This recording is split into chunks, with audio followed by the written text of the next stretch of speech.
Hello, everyone. I think we're live.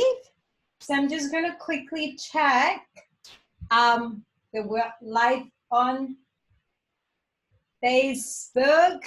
Hi, everyone. Good evening. And for everyone that's flowed in from all over the rest of the world, I don't know what time it is right now. I only know that John Whetton's time is 7:30 a.m. And he's looking very sleepy. So in Singapore, it's 9:30 p.m. And we've managed to convince John to wake up super early to get into the office by 7:30 a.m. to do this live with us. So I cannot be more grateful that we have him here today with us. Now, hang on a minute. Let me just make sure that, I'm going to quickly introduce you guys to John, because if you have been around just very, very recently, like you just joined Young Living very recently, you may not know who John is, but for all the old timers who's been around, I am very certain that you guys will know of John because you've seen him around with Gary quite a bit, okay? And so this is going to be very casual, by the way. So I wanted this whole week as we celebrate Gary, that the whole intention was to bring together people that I call dear friends to myself, and people who've also worked very closely with Gary, and to have them just share with you guys insights, stories, things that will, just help you reconnect back to who this man is for us. We all have so many stories about Gary, but it always is wonderful just listening to someone else tell us more. But before that, my introduction to John, this is really interesting because when I was speaking to him and just preparing for this, I realized that he joined Young Living just about the same time I did. I feel so old. We're like super oldies in Young Living. So I started Young Living in 2007 as a user. And then after that, I found out John actually joined in 2008. But he did not join straight on as Gary's, what he calls traveling assistant. So I'll let him tell the story himself, but he first joined Young Living in 2008. And then I don't know how long more to that he started his adventures with Gary, and he was just traveling everywhere. So my memory of John is that ever since I started traveling to convention, to any event that Gary was going to be there, I will always see John somewhere. He's this guy that in my first impression was like, this is the only person possible in the whole wide world, in my opinion, at that point in time, that was capable of actually catching up with Gary. So for all of you guys who actually know how fast Gary moves, how wide he travels, the number of lives he leads at any one point in time, he's doing so many things all together at the same time. There's always this other person just following close behind him. And to me, that's John. It's like we've been to Oman on one of the diamond trips, and we've climbed some of the treacherous mountains, and I watch how fast he goes after Gary because he needs to film, he needs to video, he needs to make sure that he's doing what Gary needs him to do. So he's either a couple of steps behind, just making sure things are coming up in the correct way, or he's fast forward, like way ahead of Gary because he knows where he's supposed to go, where Gary is going to go. So it's just fascinating for me all the time, just watching this person who's just been there supporting Gary all this while. So I had to say that it's such a privilege, John, to actually have you be our very first guest for this series, because he was actually joking with me and saying that this is to warm up to the rest of the guys. I love the rest of the guys, by the way, that we're going to hear from the rest of the week. But I adore John. I really do. I think he's a great person. And I think that he is just one stable pillar and this amazing person that you must hear from. And he doesn't get on stage very much. You don't hear him very much. He's very quiet. He doesn't have a Facebook, I think. So he's elusive that way. We have to track him down to find him. So with that, I'm going to pass it over to John. I'm going to unmute you. Hello and good morning. Hi, good morning. Thank you for the very amazing introduction. Yeah. That was very kind of you. I do want to just add a few points, however, that there are so many people that that help and helped Gary. I just might have been the most visible to the members. And kind of the most visible, omnipresent, but I just want to also recognize that there are so many, or there were so many other people in the background that were working extremely hard at the farms and here at the office and in the labs, working very personally for Gary. And anyway, I just want to make sure that everybody knows that I wasn't just, I just did one small part of Gary's life that happened to be very visible. So. Yeah, I won't take my intro back.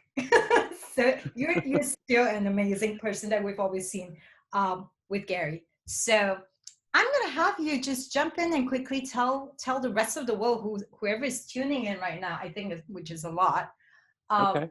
a little bit of history, because we did know that you came in not as Gary's personal assistant. Tell us a little bit how you actually ended up working so closely with Gary. Yeah, I'll kind of tell my whole story actually. So from the very, very beginning, I have this friend that I knew from Taiwan. And so I met her in Taiwan, and then we ended up being at the same school later here in Utah. And we just stayed in touch for years. And she got married and had kids, but we would, kind of just stay in touch from time to time. And I was dating this girl, and she was sick. And for some reason, I was talking to this friend from Taiwan, and she was like, "Oh, I should give you these essential oils." And I was like, essential what? I have no idea what you're talking about. And I think she gave me some anise, and I can't remember what it all was. But so anyway, we stayed in touch, and so that was my very first connection to essential oils ever. And I remember going on Wikipedia and being like, what is going on? Are these like fatty oils that are flavored? And then I learned a little bit about the chemistry, but that was probably like 2006 or something. I really don't know exactly when that was. 2006, 2007 maybe. Mm-hmm. And then later she called me up and she was like, "Hey, can you help me?" She's like, I know you're handy with construction stuff. Can you help me and my husband tile our kitchen? And I was like, "Yeah, sure." And so I went over there on a Saturday, and she said, "Are you looking for a job right now?" Because I didn't have a job. And I said, "Yeah, actually I am looking for a job." And she said, "Well, I'm changing jobs in this company, young." Oops. "You should apply for the job and see if you can get it." And she actually recommended some. I'm getting a note that my internet connection is not stable. Is that mine? Yeah, we had a little bit of lapse, but you're good now. Okay, let me just double check that it couldn't be better. I'm at the office. So, yeah. And anyway, so I took, this all has a point, by the way. I'm not just telling a story to tell a story. I do want to make a point with all of this. And so she recommended some online classes that I could take that were very specifically related to this software and this job that I would need to do. So I studied really hard for about 10 days. Like I probably didn't do anything else but study and practice for 10 days. And then I went in and I totally aced this job interview. And the truth is I had actually never used that software ever before in my life. God, now we know. But I didn't tell anybody that.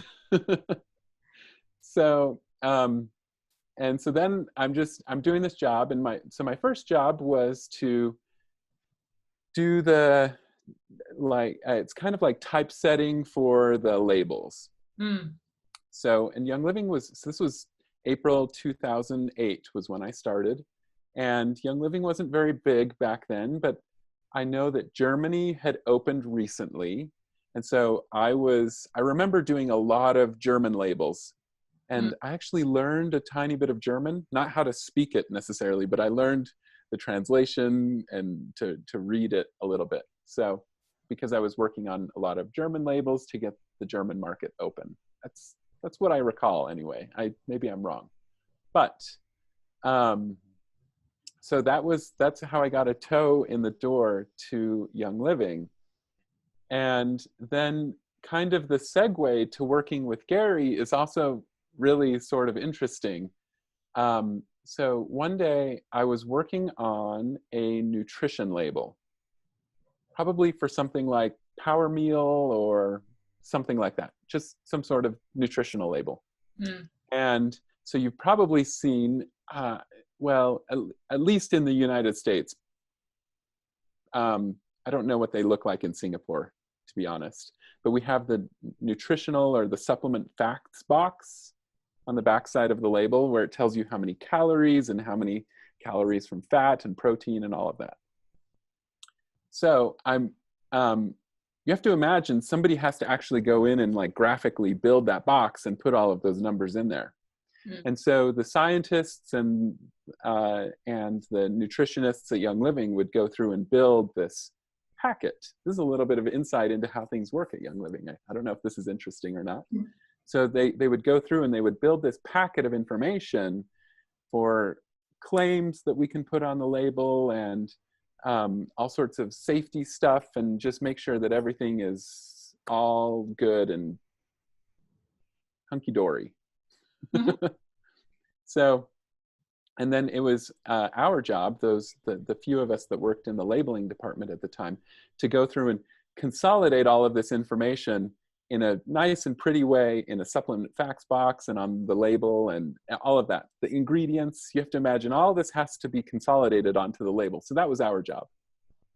And so I was working on this nutritional label, and I came across a little error, or what I thought was an error. And I was just doing the math in my head, and I was like, there's no way that, I can't remember what it was. I was like, the calories aren't adding up, or there's no way that the fat from this would equal this other thing. So I just picked up the label packet. Young Living was very small back then. And I walked into the lab, and I walked into the director of, I think he was the director of product formulation. And I set the label or the packet down on his desk, and I said, I think there's an error in this information. I'm not sure exactly where the error is, but, and I kind of pointed it out to him. And he looked at me and he's like, how do you know this? like, how would you know that this was an error? And I was like, well, I took high school chemistry. And so right then and there, he actually offered me a position as his research assistant. He's like, I've been looking for a research assistant for a while, and it seems pretty obvious that you know more than just how to build a supplement facts box on a label.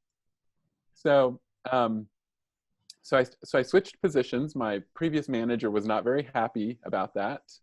But anyway, I jumped into, so now I was working in the lab. And so this guy, this was Mark Schroeder. I don't know if you guys have. Yeah.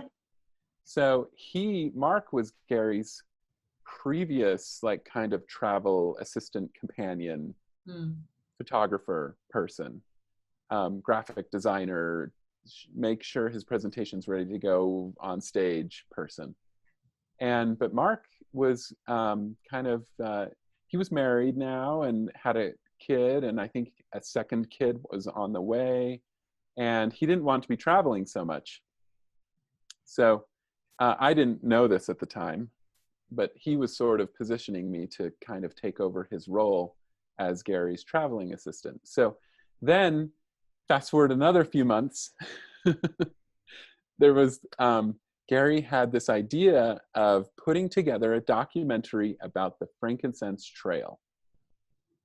And so he had already taken one kind of preliminary trip to Oman, and they had shot a few things, but it wasn't done very well.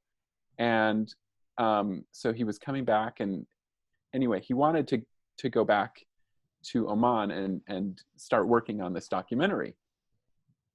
And they weren't very happy with the cinematographer that had gone with them the first time. And I didn't know exactly what kind of a person they were looking for, but I sort of said, well, I have some experience doing this. And they said, and Gary said, okay. And he went upstairs. My office was in the lab on the first floor, and his office was on the third floor of the building. And so he went upstairs and came back. I didn't know he was going to do this, but he basically just handed me this video camera. And he said, okay, go shoot something this weekend and show it to us on Monday, and we'll take a look and see whether you're qualified to go on this trip or not. So I was basically given a job interview opportunity. So, and my little brother and sister, I come from a very big family. There's 11 kids all together. And so my younger brother and sister, so I'm the second oldest. So I have there's lots of younger siblings. So even though I'm an adult, well into it being adult by this time, my parents still have little kids. So they were participating in an archery competition. And so that weekend I went and shot like a little tiny miniature archery competition documentary, and with this camera. And there's actually a whole other story of, I wasn't able to get the files to be imported into my computer. So I kind of like borrowed my brother's university ID to sneak into the computer lab at the university so that I could convert the files on the university lab computers and then take them home. Anyway, it was a very hectic weekend of me trying to make this work. But in the end, I showed it to Gary on Monday, not telling him any of the backstory of the fact that I sort of didn't really know what I was doing. But I had hustle, right? Like I was willing to hustle in order to do this, to make this happen. And so that's really the story that I want to tell, is I feel like my foot in the door at Young Living was a whole lot of hustle to learn some graphic design software. And then I got lucky because I had studied well in school for chemistry. And then there was a whole lot of hustle to learn some video editing skills and to learn how to use a professional video camera. I mean, I was like, Friday night after Gary gave me that camera, like I was poring over the user manual. I was like, what does this button do? And what is this thing? And this is before like YouTube really took off. Like this is 2008. Like you can go on YouTube and find anything now. Like there's not like YouTube videos about how to use a professional video camera in 2008. That just doesn't exist yet. So that was like a whole lot of hustle. And basically the whole rest of my career working for Gary was just that same weekend repeated over and over and over and over again. So that's my story. Yeah, but I was going to say that's so interesting that you shared this, because I think that also points to what Gary is about. Like, for all that I know of him, he doesn't require you to have the papers. He wants Yes. he wants you to show. He just wants you to show up. Like, you Right. come in here, do the hustling, say you can do it, and jump And into it. and I think that there's a really strong parallel to running a Young Living business, because I think so many people think, oh, well, I don't know how to do that thing. Well, it Mm, doesn't matter. mm, Just start moving. And when you come across a problem, like figure out that one problem, but don't think, oh, well, I'm not going to know how to do this, so I'm not going to worry about it. Or I'm going to wait until I perfectly know mm. how to do all of these things before I get started. Yeah. Like, that's not the way to run your life. Just get going. So that's sort of my story. Yeah, and I can imagine that that's probably what got you sticking around with Gary for so long. I mean, Mm. even for us, just members and distributors, like from a side, we watch how he moves and we know how hard he was working, how far he was traveling. And I remember going up to you before and going like, are you okay, John? Because I don't dare to go up and ask Gary, are you okay, Gary? Because I know Gary's just geared up for action all the time. But we're going up to you, who follows him everywhere, and we're like, are you okay, John? Are you like, like the years of just running with Gary and just doing everything? Um, there must have been exciting stories. Tell us something that was like your best memory with Gary, the trouble. Something crazy, something, I don't know. I'm sure there are a lot. Oh, best memory. Or it could be the scariest. Um,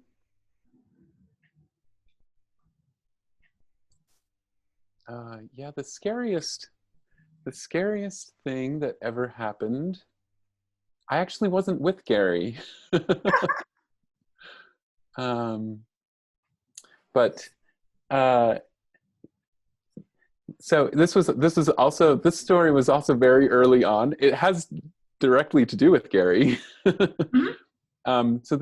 So I don't know exactly the date for this, but I'm guessing it was probably 2009. Mm. Yes. This was probably sometime in late 2009 or early 2010. And we were still in the process of shooting this frankincense trail documentary. And I don't know if I should tell this story. Maybe it's really boring.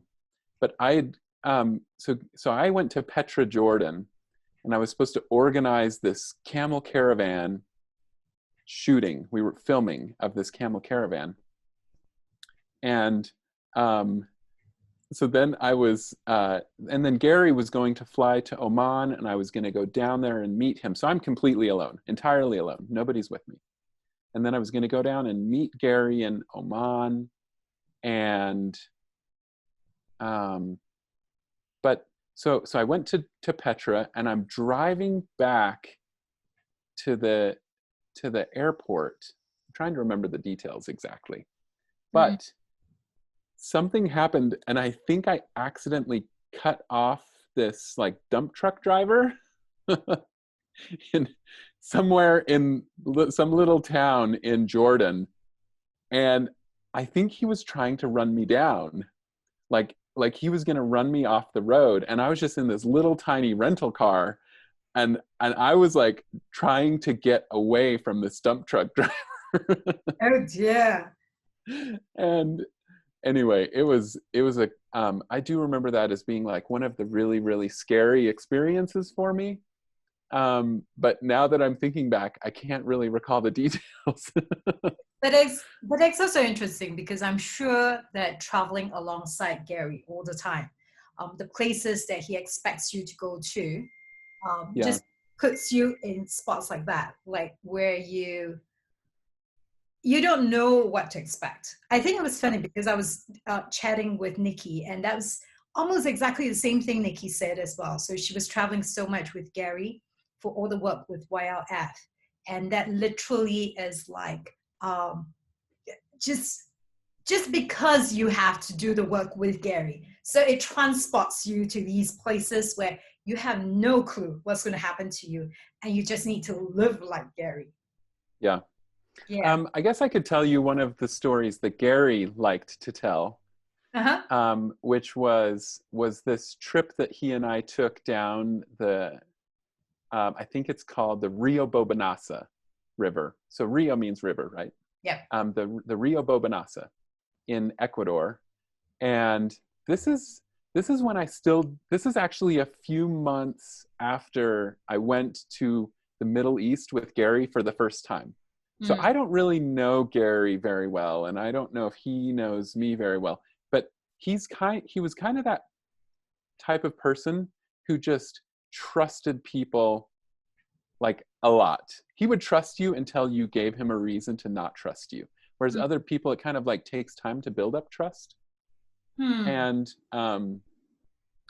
but so I think that the trip to the Middle East was in March, and then this story, and so before that, Gary probably didn't really know my name, but this story happened probably at the end of May or early June. So we're talking only like 2 or 3 months between, between when Gary started to kind of know who I was and traveled to the Middle East. So, but we went down this river to look for new aromatic plants in Ecuador. And I had no idea what I was getting myself into. And so I think the trip was 3 days and 2 nights. I know that it was at least that long. It could have been 4 days and 3 nights, but I know it was at least 3 days and 2 nights. And we flew to Quito, and then we rented some gear, and we got this guide, Giovanni, and then we drove for a really long way to get to this stream, this river. It was like a really shallow stream. And then we put our rafts into the river, and we're going down river, and everything's good. And sometimes like the stream bed would get really wide and the water gets really shallow. And we actually would have to get out and walk and like drag our raft over some rocks, right? So I'm just trying to paint a picture. So that was day 1. And then day 2, we'll assume this was 3 days.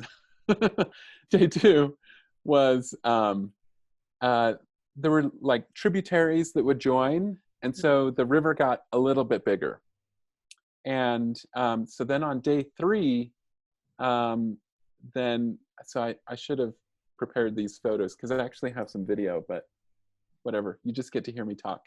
Then on the end of day 2, where we pull over to the edge of the river, and we kind of camp with this family, or like a little tiny village.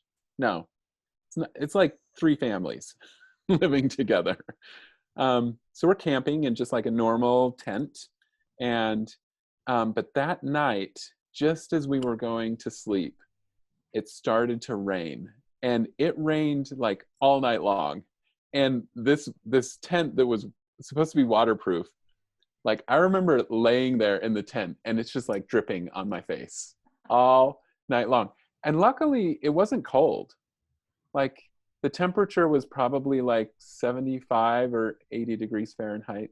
Anyway, warmer than room temperature, right? And this rain is probably the same temperature. So I'm just basically like taking a shower all night long. and I eventually was able to fall asleep, even though I'm just like getting pelted with water. And Gary could sleep anywhere. And he was just like, and I was like, I don't know how this guy is sleeping, but anyway, I eventually fell asleep. So we wake up the next morning, and we're like sitting in a bathtub. Like this tent is literally just like a miniature swimming pool. And so like you can like kind of fold the door down, and the water ran out. And then Gary grabbed a towel, and he was like mopping up. And I have video of this, but he's like wringing this towel out, and he's like joking, saying, "It's a good thing this tent was waterproof. Can you imagine what it would be like if it weren't?" So, so then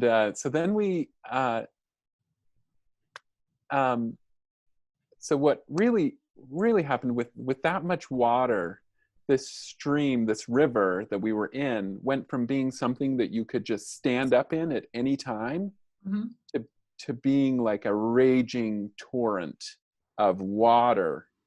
So I'm totally sure that the river rose at least 8 feet. So we're talking like 2.5 meters, right? So so we went to bed, and then we woke up, and the water level is 2.5 to 3 meters higher. And we didn't have any life jackets. I don't know why we didn't take life jackets, but I think maybe we were just assuming that you could just stand up. And but we were scheduled to get to this particular spot and then hike up to an airstrip, and then this plane was supposed to come in and pick us up. So we were supposed to be there at this specific time to get picked up.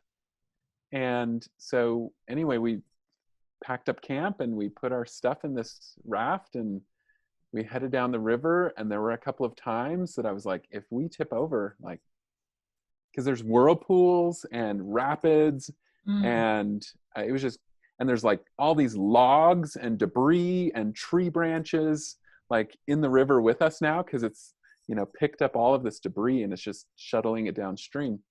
And so I was terrified. I was like, if we capsize, like, will we survive? And our guide Giovanni, he was really nervous too. But anyway, we get out, we get over to the edge of the river, and we pack up all of our stuff. And our guide said, he told us, he's like, this part of the Amazon rainforest, the people here are a little bit hostile to outsiders. He was like, so don't step off the path. We need to hike up this path to get to this airstrip, like grass, dirt airstrip. And he's like, don't leave the path. When we get to the airstrip, stay out in the open. It's like, if you need to pee, don't go into the trees. Like, he's like, you could end up disappearing. Like, they could just grab you and just take you off, and you would never be seen again. So, and so when we were packing up the airplane, there were a bunch of men that came, and they had, like, I don't know if it was tattoos or paint on their faces, but they looked scary. And so that's the part of the story that Gary always tells, is like these people who wanted to kill us. And I was like, no, the river was going to kill us. So that was definitely scary, but that's just kind of a contrast in the way that I saw the world and that Gary saw the world. Is I saw Mother Nature as being this kind of dangerous element, and I think Gary saw these hostile tribesmen as being a much more of a threat. So I don't know. And actually, that was real. I actually also wanted to ask you. So in all these environments, when you clearly felt threatened, like whether it was the river, whether it was the tribe, like how does Gary respond to all this fear? So I'm not sure he was ever afraid, to be honest. That was just the story that he told. Right? He was like, these people, they were going to kill us. And they very well could have. I'm not trying to undermine the risk that we were in, but I'm always like, Gary, don't you remember the river? Like, remember how dangerous that was, and how careful you and I had to be, and how we were, doing everything we could to avoid these whirlpools, because he and I were in the same raft. Our fates were very much tied together. And he seems to just gloss over the river and goes directly to, but I don't think he was scared. But You Yeah, know, he wants to tell a good story just like anybody else. but it's so common. I mean, even conventions, Gary speaks so much about even just the whole idea of fear and how, even like from the business perspective, like what you touched on. Right. So Yeah. how do we deal with fear? How do we face up to it? And so often with witness how much he himself is a testament of just like, I'll just do it anyway. Like it's presenting itself as something scary, but I'll just do it anyway. And even in your account, like everything that you were telling me, I was like, and the audience here, I was like, that's freaky. And just I can't imagine. It's like, and that's just like one little travel. And you guys have traveled so much through the years to do all the work that he's always wanted to do, to find the oils, to establish the connections. How did Well, how I think yeah, yeah, I sorry. I don't know what question you're going to ask, but I think it's just like anything else. Mm, Once you start getting practiced with it, like when you become practiced with ignoring the fear mm, and overcoming the fear by saying, I want this thing more than I'm afraid of the consequences of failing.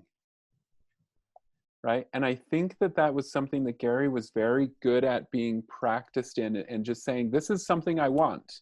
mm. And I'm not afraid of failing. I want the thing more than I'm afraid of failure. Wow. Yeah. And In when you fact, do that over and over and over again, you become good at it. And I think that's something that we all need to practice. yeah, that's a really beautiful one to actually just, it's a good reminder even for myself. And I was actually going to ask you if there was one thing that's being with Gary all these years, like one thing that really impacted you. Like like it could be this about just facing fear. You must want that goal a lot more than let the fear stop you. It could be that, but it could be something else. I'll love to hear from you. Like having been Yeah. around with Gary so much, how did he impact you? Um,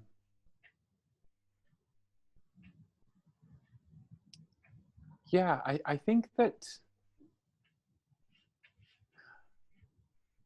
I'll tell you another story. I hope Mary's okay that I'm telling these stories. She probably doesn't know this one. Well, maybe not the details of it, but so uh, this is another story that's fairly early on. The early stories to me are the most memorable because it's like, wait, I'm still kind of getting to know Gary, and so he's still a little bit more fascinating. Not that he should have ever become unfascinating, but just Mm, the early stories seem to make a bigger impact.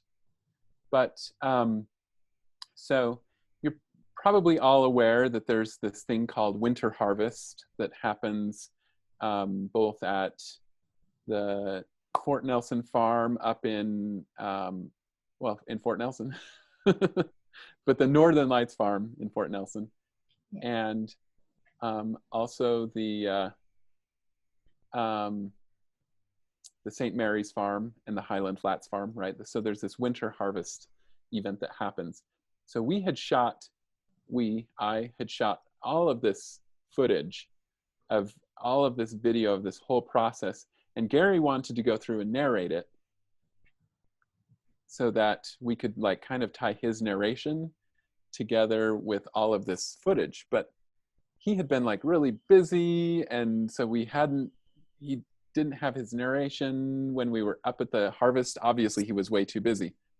So by the time he actually had time to stop and narrate this video, it was like April or something like that, and we're back in Utah, and he really wanted to have snow. Right? Because he was like, it was like, I can't go stand out in my backyard or at the Mona farm in April because, stuff's starting to turn green. Like the plants are coming out of the ground. There's no snow on the ground. So we packed up these he packed up these snowmobiles, and we drove up into the Uinta Mountains. You probably know that Utah has some very, very high, very tall mountains, and so the snow stays on really late into the year. And so we took these snowmobiles, these snow machines, and we went up into the mountains, and we found this really beautiful, pristine snow. And Gary's like, this is where I want to shoot this. But so I had driven to Gary's house that morning and left my car there, and I jumped in his truck with the trailer with the snow machines.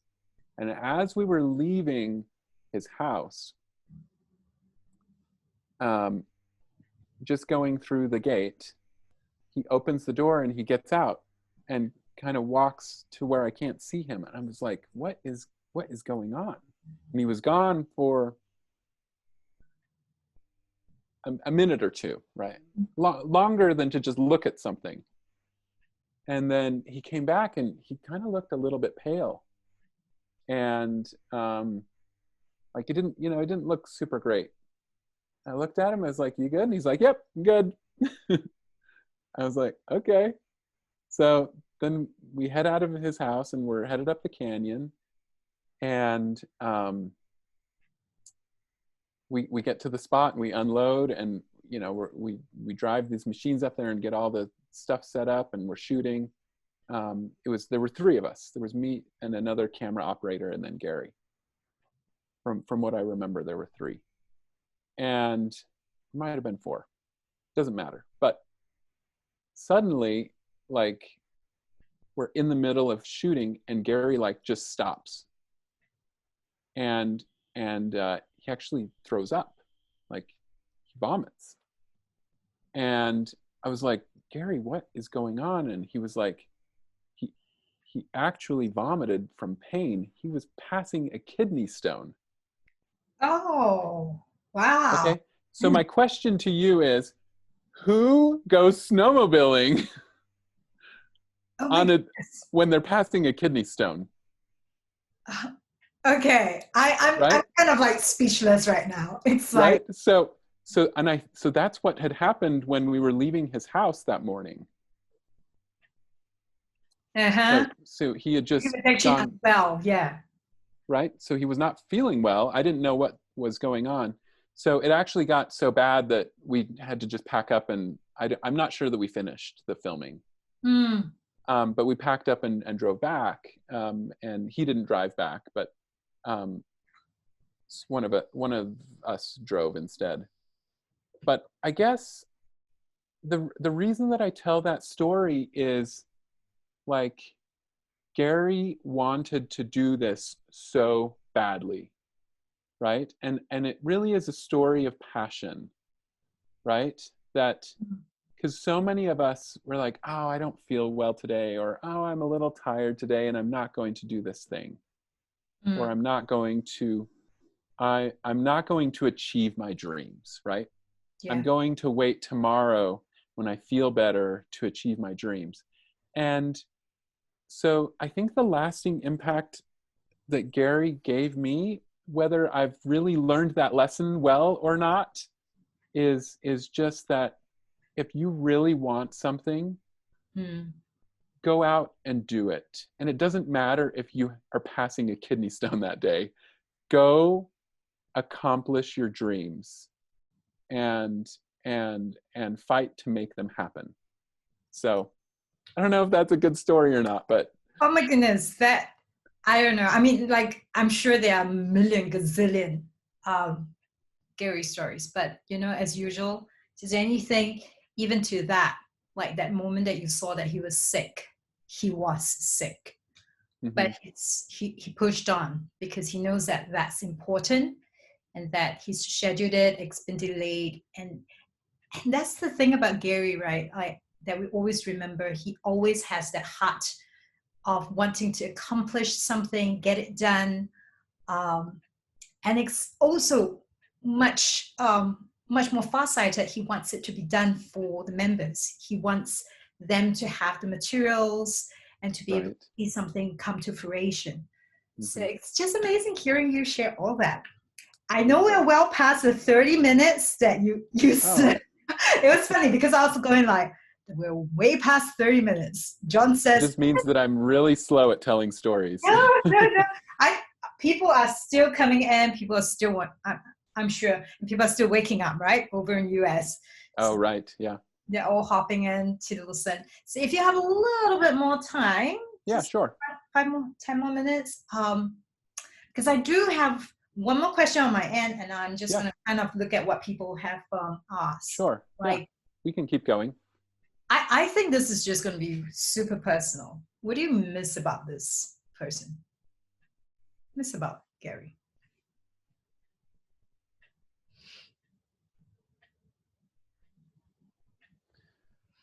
Oh, yeah.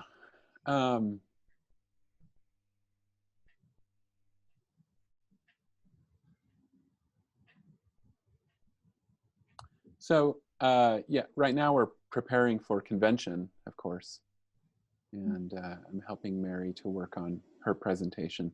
And yesterday I was looking for some photos or doing like a background, like just researching something or fact checking something.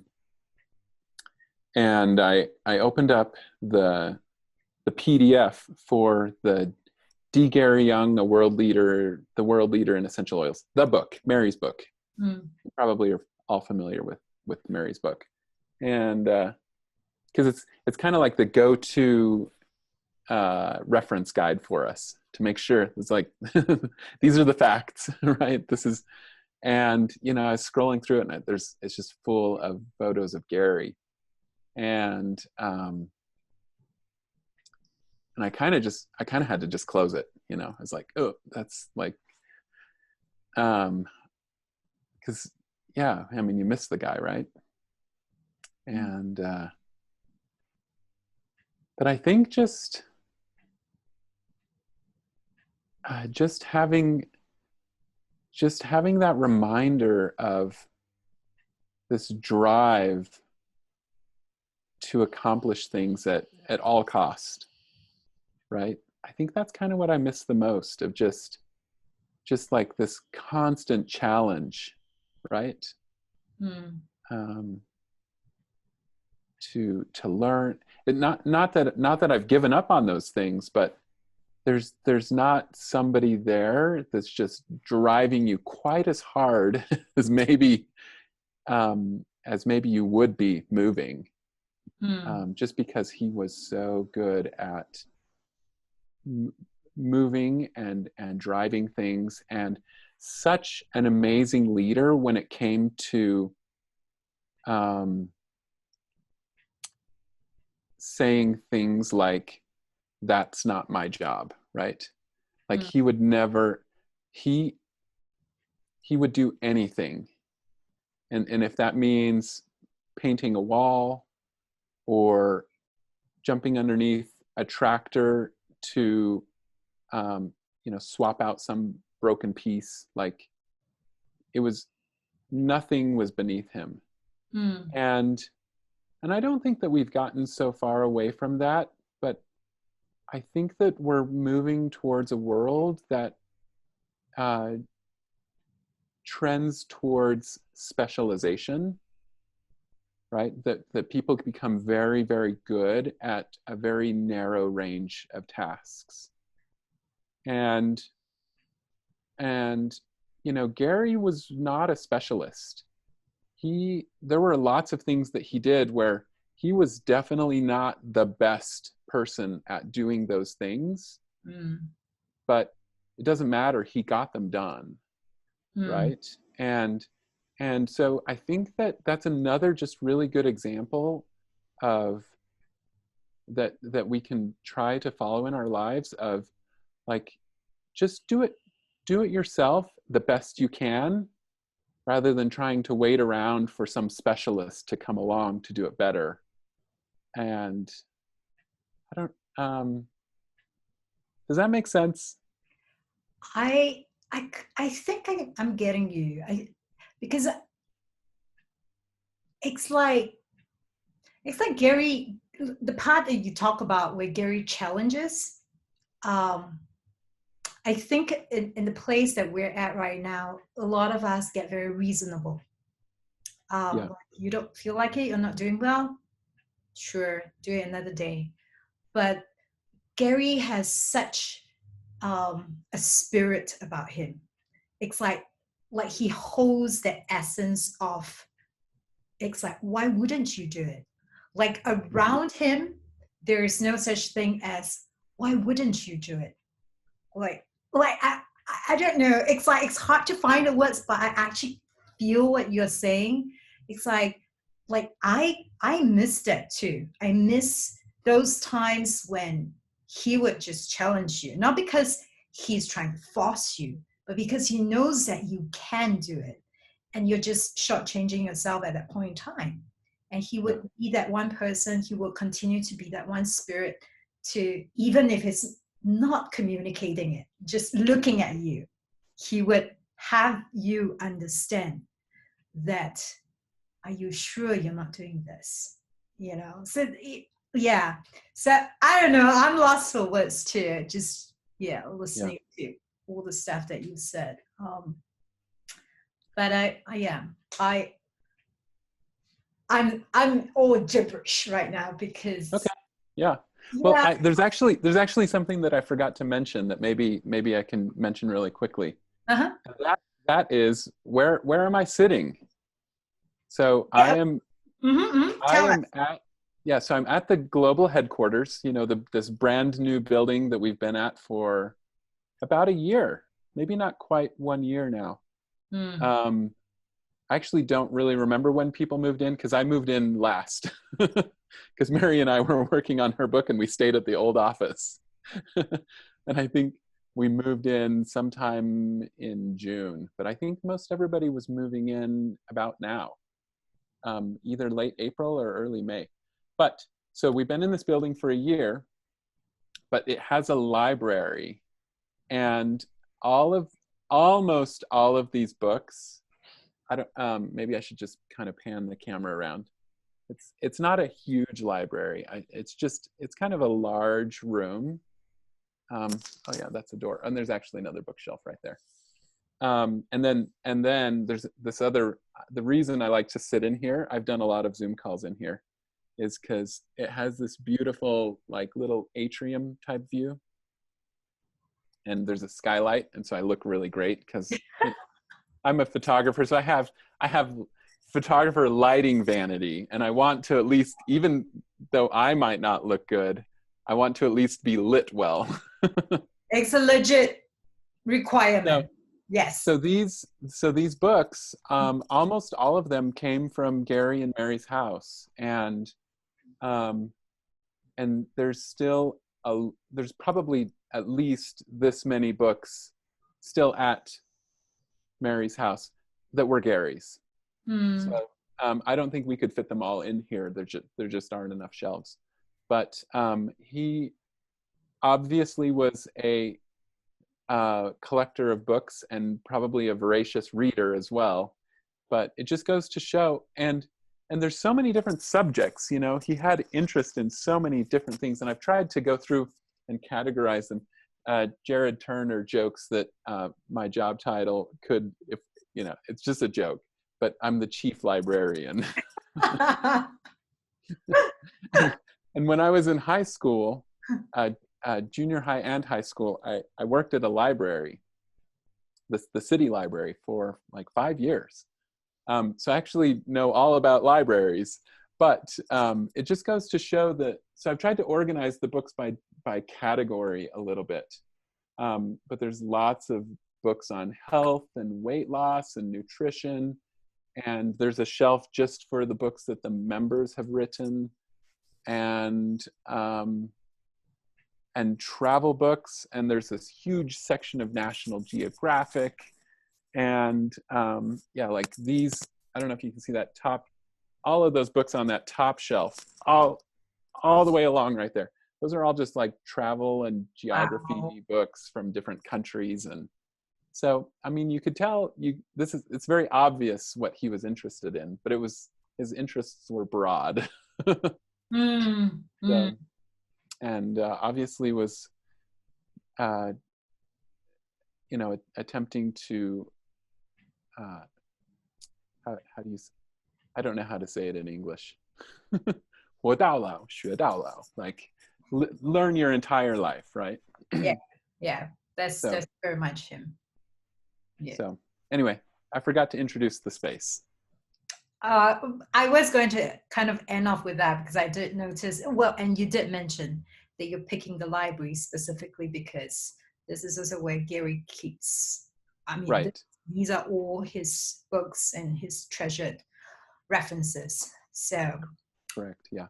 um, thank you, John. Thank you so much. But before we end, and I do I respectfully, because this is the period, like I think for all Young Living members, the HQ is so busy right now preparing for virtual international grand convention. This is the first time we're actually going to have this. So we've caught all the speakers right smack in this crazy busy time. Like when I first asked John or Todd or Lauren, they all didn't know that this is a massively crazy week for them, the amount of work that they have to do. So just the fact that he's waking up at 6 a.m., getting out here to the office to be able to do this for us, so grateful. But before we let you go, I really just want to quickly just see if anyone has like a really, really burning question that they feel. Sure, I'd be happy to answer them. I mean, there are some here, just some I think will take you forever to like, will reach into deep stories. But I kind of like just, there's a kind of like cute question. Is there anything that Gary would avoid? Do you know? Or is he like, I'll try anything? I think Gary would do anything he could to avoid paperwork. I like that. He would avoid paperwork. I can't think of a better answer, or That's actually really hilarious. He okay. would. I actually can imagine him like so not wanting to be in the office or in the yeah. Yeah. That's quite let's see. Do we have that would take you quite long to explain. I'm sure somebody wanted to actually know a little bit about the Petra Jordan journey, but I'm sure that's going to take you another like couple of days to tell us all of that. And what did you find there in the Amazon, if you remember those trips?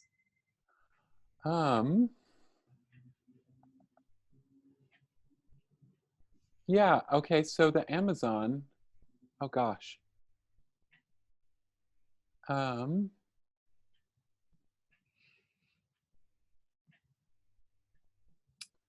So I think one of the reasons for that particular trip was to find, I could be wrong. I don't want to give incorrect information, but I think that there's a large part of the ocotea that we get that I think is wildcrafted, but I know that we've been growing it, like we've been cultivating it. But I know that early on, a large part was wildcrafted.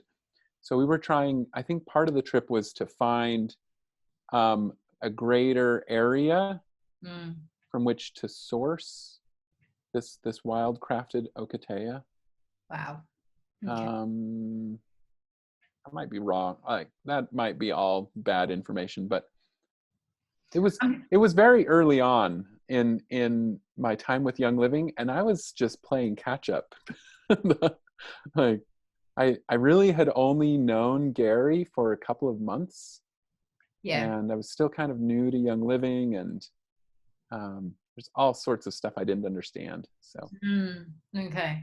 And just one last question. This is from Mary May Lecast. What was the most challenging part you've encountered in working with Gary? And how did it help you reach what you've reached now? the most challenging part of working with Gary.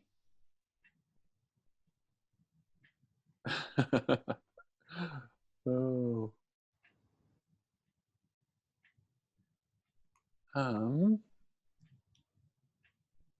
It's funny, I'm just trying to imagine you doing the hustling over the weekend over your video camera, like every single day. Right. I think sometimes the most challenging part, I somehow I want to think of maybe a good story to tell, but maybe so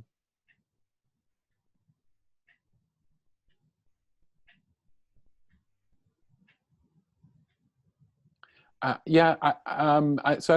can't really think of a really great story, but I think the most challenging part was just how he always just wanted stuff now. Right. And just there's and sometimes I would have the skills or the knowledge or the connections to be able to deliver things now, right? Like, because I was amazing at like this one thing, and then sometimes a new totally different thing would come along, and maybe Gary thought it would be similar to this other thing that I'm really good at, but to me it's completely different. And so he's like, well, why can't, it's like, you can do all these other things, why can't you do this? So he kept his expectation of you has always just been the same. Don will deliver. That's it. Right. And so there were times I'd be like, okay, yeah. But I mean, it was also my own fault, right? Like I was always just like, yes, I'll do that. Yes, I'll do that. There were so many times where I said, yes, I'll do that. And then I'm like running to Google, how do I do this? It's like, I don't even know what I agreed to do. It's like, yes, I want this adventure. And so I'm going to tell you that I know how to do this thing. And then I'm going to run out and like learn how to do it so that I don't let you down. And I can go. But you know what? I am very, very sure. I'm absolutely very, very sure that that is possibly one thing that Gary loved about you. That he would ask you and you would just go, yeah, I can do that. Even if it was, hell no, I don't know how to do that, and I will need Google, but I'm going to tell you yes, and we will figure it out. I think that's the one thing I can't see any other way. Like Gary just loves that spirit and the fact that you can catch up with him, like how I introduced you. It's like, yeah. Thank you so much. I think there are questions still coming in, but you know what? I actually know that we need to really let you go because it's a crazy week for you guys. And I just want to say on behalf of every single person that's tuning in right now, who will tune in, I don't know if you realize that you're making such a big difference to a lot of people. Yeah. Because I think 2 years pass, and I think each one of us still holds so many memories of him. He's almost impossible to kind of just forget. Like if you have an experience with him, you will have the experience with him.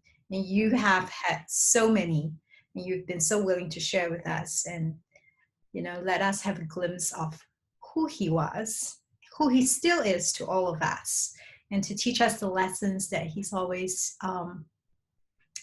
been about. That whole spirit of just do it. Don't be afraid.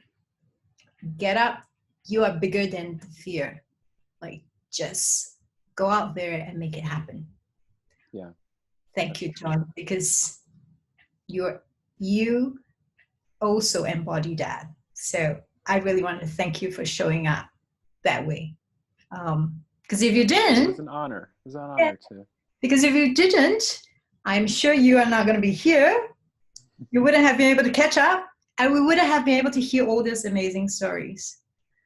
So thank you very much You're for welcome. starting this week for us. And I think for today, this is, oh my goodness, Nikki just went. You're Yeah, I just saw the that. best. Hello, Nikki. I love you guys so much. Thank you. I mean, like so many people are just saying thank you, thank you, thank you. I'm going to leave you to have rest of a great day. We'll catch you again. And so, yeah, thank you so much. Okay, all right. You're welcome. Everybody else, thank you for tuning in. Just keep following the Facebook. We've got videos of Gary, his Indiana Jones days. It's funny stuff, just watching what Gary does all the time. Old clips of him on the farms, just him teaching at convention, him sharing, him massaging and just holding someone's feet. There's a video coming up that's just like that. It's just amazing to watch. So thank you guys. And for all those who know of Gary, perhaps today, take some time and just remember and connect to that one story, that one important lesson that this man has actually light up in your life. See you guys very soon. Bye.